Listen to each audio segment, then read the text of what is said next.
josta on sanottu, että hyvä rakenne ja suutuntuma, maksamakkaramaisuus lievempänä kuin monissa muissa bratwurstöissä, miellyttävän makuinen, pippuria jälkimaussa määrä sopuisa, pitkä jälkimaku vie kielenkannat mukanaan ja sekin saa 88 pistettä ja valmistajan vuoroskin.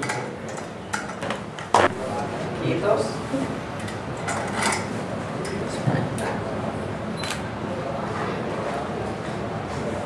Kiitokset tunnustuksesta. Nämä on aina meille tosi arvokkaita. Meidän henkilökunta arvostaa kovin paljon näitä.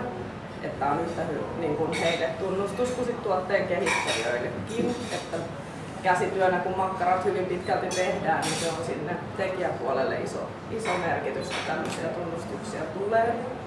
Ja totta kai myös tämä kiitoshan menee myös muille niin kuin meidän raaka-ainetoimittajille, että heidän kanssa pitkästä kehityksestä ja yhteistyöstä, että näitä makkaroita saadaan onnistumaan, että on mausteet ja suolet ja muut raaka-aineet.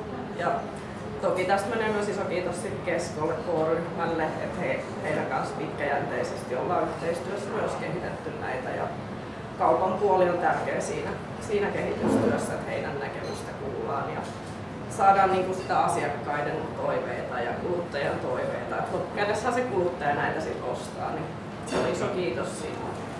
Kiitos.